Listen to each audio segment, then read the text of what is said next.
പുതുശ്ശേരി പഞ്ചായത്തിൽ UDF സ്ഥാനാർത്ഥി സംഗമം നടന്നു. പാലക്കാട് MP VK ശ്രീകണ്ഠൻ ഉദ്ഘാടനം ചെയ്തു. പശ്ചാത്തലം ഞാൻ ജസ്റ്റ് ഒന്ന് ഓർമ്മിക്കുകയാണ്. രാജീവ് ഗാന്ധി ഇന്ത്യയുടെ പ്രധാനമന്ത്രിയായിരിക്കുമ്പോഴാണ് മഹാത്മാഗാന്ധി വിഭാവനം ചെയ്ത ഗ്രാമസ്വരാജ് നമ്മുടെ രാജ്യത്ത് താഴെത്തട്ടിൽ അധികാര വികേന്ദ്രീകരണത്തിലൂടെ നടപ്പിലാക്കണമെന്ന് കോൺഗ്രസ് പാർട്ടി തീരുമാനിക്കുന്നു. അങ്ങനെ വളരെ വിശദമായി വിദഗ്ധരുടെ അഭിപ്രായം, നിയമത്തിന്റെ എല്ലാ നൂലാമാലി എല്ലാം വേർതിരിച്ചുകൊണ്ടാണ് ലോക്സഭയിൽ രാജീവ് ഗാന്ധിയുടെ ഭരണകാലത്ത് ഈ ബില്ല് അവതരിപ്പിക്കുന്നത്. ഇപ്പോ കേന്ദ്ര ഗവൺമെന്റും സംസ്ഥാന ഗവൺമെന്റും ഉയർന്ന ഉദ്യോഗസ്ഥന്മാരും അവിടെ ഡൽഹിയിലും തിരുവനന്തപുരത്തൊക്കെ ഇരുന്ന് തീരുമാനിക്കുന്ന വികസന പ്രവർത്തനങ്ങൾ നാട്ടിലെ സാധാരണക്കാരായ ജനപ്രതിനിധികൾ ഇവിടെ ജനങ്ങളുടെ പിന്തുണയോടും പങ്കാളിത്തത്തോടും കൂടി നടപ്പിലാക്കാനാണ് ഈ പഞ്ചായത്ത് രാജ് നഗരപാലിക നിയമം ഭേദഗതിക്കായിട്ട് കൊണ്ടുവന്നത്.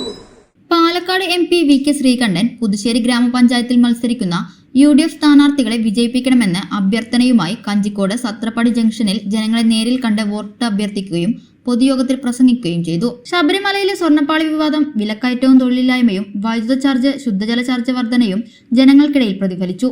ഒരു ജില്ലാ സ്ഥാനാർത്ഥി, 4 ബ്ലോക്ക് സ്ഥാനാർത്ഥികൾ, 24 വാർഡ് സ്ഥാനാർത്ഥികളെ ഷാളണിഞ്ഞു അനുമോദിച്ചു. പ്രസ്തുത യോഗത്തിൽ election committee chairman M Natarajan അധ്യക്ഷത വഹിച്ചു. ജില്ലാ കോൺഗ്രസ് ജനറൽ സെക്രട്ടറിമാരായ SK അനന്തകൃഷ്ണൻ, കളത്തിൽ Krishnankutty, block Congress president M Radhakrishnan, മണ്ഡലം പ്രസിഡന്റ് PB ഗിരീഷ്, INTUC നേതാക്കളായ N മുരളീധരൻ, M ഹരിദാസ്, സുദർശനൻ എന്നിവർ സംസാരിച്ചു. എല്ലാ സ്ഥലങ്ങളിലും വെള്ളം കിട്ടുന്നതുകൊണ്ട് പുതുശ്ശേരി പഞ്ചായത്തിലെ ബോറിങ്ങിനും അതുപോലെ കിണറ്റിനും കൃഷിക്കും കന്നുകാലികൾക്കും വെള്ളം കിട്ടുന്നുണ്ട്.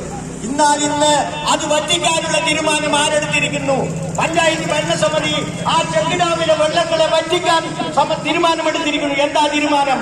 മണ്ണുകാട്ടിൽ വരാൻ പോകുന്ന ചാരായ കമ്പനിക്ക് പുതുശ്ശേരി പഞ്ചായത്തിലെ കോരയാറിലെ വെള്ളം അടിച്ചുകൊണ്ടുപോകാനുള്ള അനുവാദം ഈ ഭരണസമിതി പോകുന്ന സമയത്ത് കൊടുത്തു. അവിടെ വരാൻ പോകുന്നത് കോടാനുകോടി ലിറ്റർ വെള്ളം ഒരു ദിവസം ഉപയോഗിക്കുന്ന 4